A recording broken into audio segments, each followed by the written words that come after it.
So once again, see it clearly.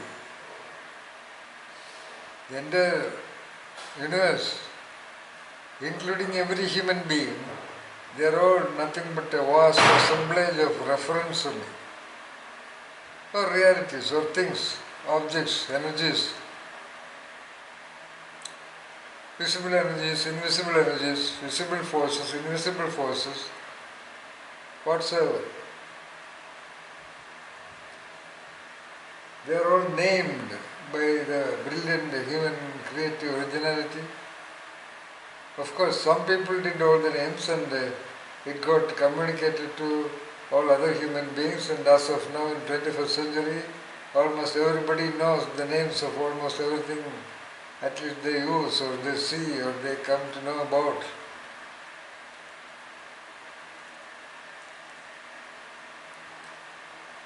And human beings exist in that world of languages.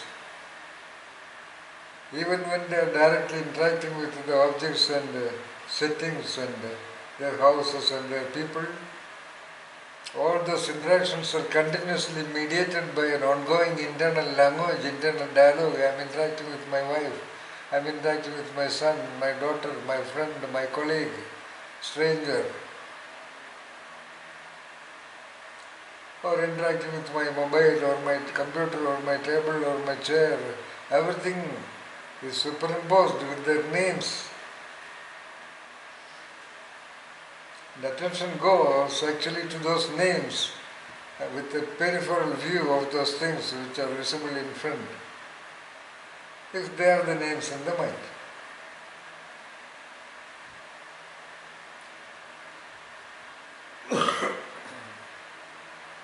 Okay, great convenience for the great majority of human beings.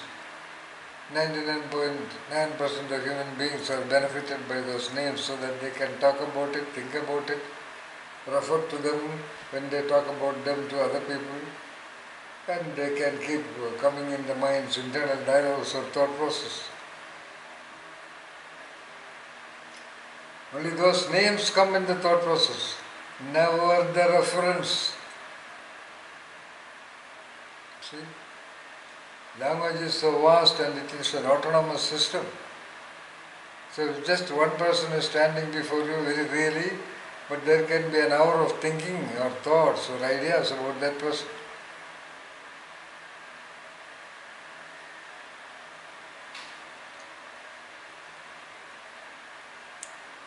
It's a great advantage, but mostly it is a disadvantage. If you understand reference and the languages, you will realize that most of the so-called sufferings and miseries and depressions and internal conflicts and external conflicts, interpersonal conflicts, group conflicts, institutional conflicts, social conflicts of all kinds, religious conflicts, international conflicts, they are all actually driven by language only. They are all actually driven by the names and associated ideologies.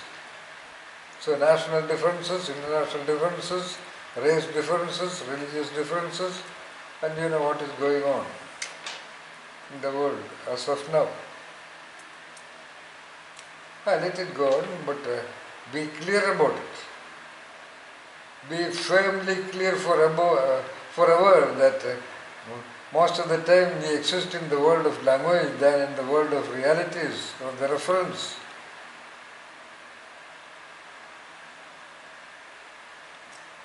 That can be of great advantage for you, especially in critical situations. That's why you must cultivate that perspective of seeing the reference or looking at the reference, even when that reference are before you, in front of you. Then you can feel the worth and the beauty and the magic of life.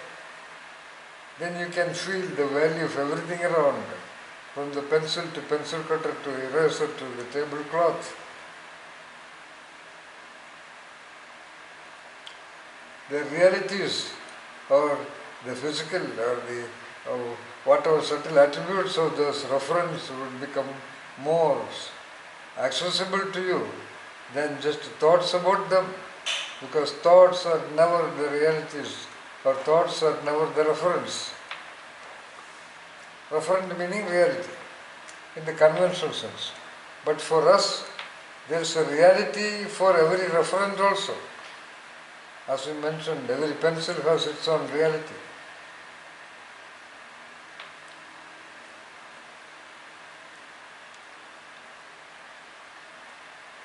Can you describe a referent from a word or from the name of that referent?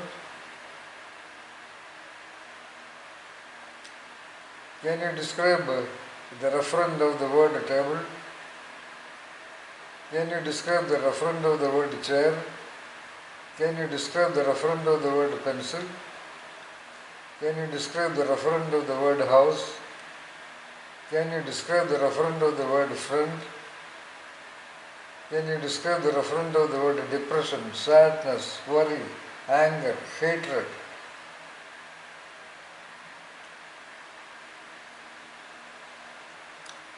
What is the referent of all this phenomenon? What is the referent of the various mental traps, the fears and the anxieties?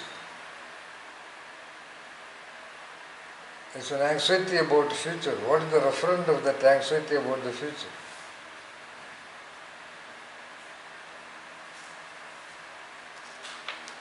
Nothing. Actually nothing. Future is yet to come. Past is really God, for example. And ultimately, unless we have that referent focus,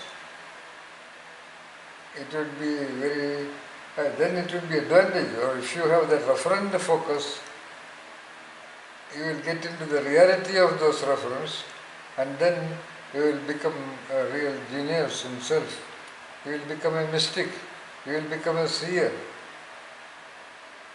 All those competencies of the intent, the power of the intent we described by referring to the chapter of expansion in the book of Patanjali Yoga Sutra, they will all be possible by referent focus only. Focus on your navel center, on your abdomen. Focus on an object. Focus on your own form, a forum form. Focus on the form of other people. Focus on the sound of the one hand clapping. Focus on the form of a man, or a man without form, lifting water from a well that is not dug, etc., etc. This is by review.